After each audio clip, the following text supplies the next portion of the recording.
After a man has come to see that he is focused on his mother and is abandoning himself, he can experience a lot of anger toward her. He can be angry about being used and taken advantage of.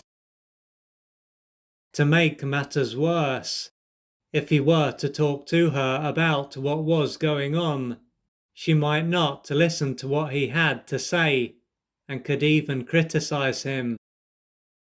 If so, he will be her son, and he will have inherent worth, but she will treat him as though he has no connection to her and has no value. But if he were to look back on what it was like for him during his formative years, he might find that this was typically how it was. Not being seen and heard and valued is then not going to be anything new. Additionally, this is likely to have been a time when he had to focus on his mother's needs. As a result of this, a number of his needs would have generally been overlooked, causing him to be greatly deprived and deeply wounded. Therefore, he wouldn't have received what he needed to go through each developmental stage. It is for this reason that, although he won't want to turn his back on himself anymore, he probably won't just be able to draw the line with his mother.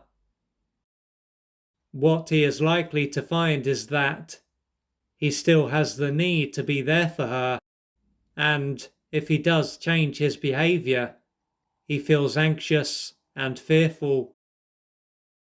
Below this, he can find that he fears that if he starts to live his own life, he will be punished and abandoned, and that his life will come to an end.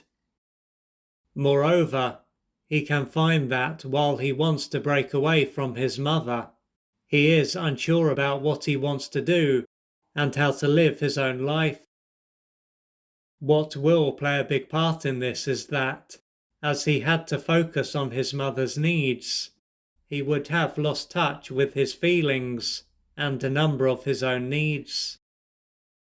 Together, these two elements will provide him with the guidance that he needs to direct his own life.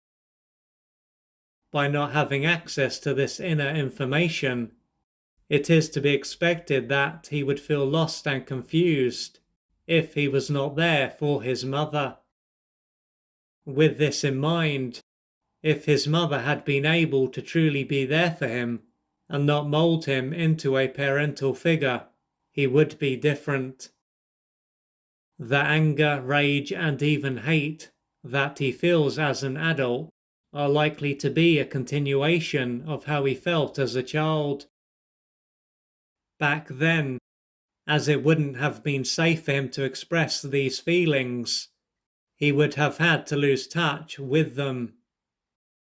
Nonetheless, even though it can seem as though his mother is solely responsible for what happened to him when he was a child, and what is going on for him now that he is an adult, there could be far more to it. During his early years, his father might not have been around. Then again, he might have been around, but he might have been emotionally unavailable and unable to be there for his son.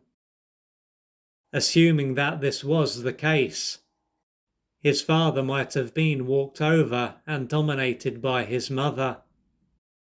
He was then an adult, but he wouldn't have been in his power, and he would have been more concerned with pleasing his son's mother than supporting and protecting his son.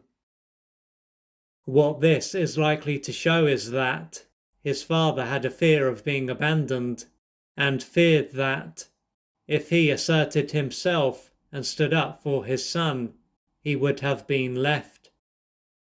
Thanks to how strong this fear was, he would have done his best to do as he was told and keep his head down, so to speak. The outcome of this is that he would have turned his back on his son, which would have caused his son to be devoured by his mother. Furthermore, in addition to his father turning a blind eye on what was going on, he might have also done his best to make sure that his son did as his mother wanted. Taking this into account, there will be the impact that both his mother and his father had on him. If his father had been in his power, he would have been able to support and protect his son. Most likely, his father had also been undermined by his mother during his formative years, and had a father who wasn't able to be there for him. It was then not that his father wasn't there for him, because there was something inherently wrong with him. No, it was that he couldn't be there for him.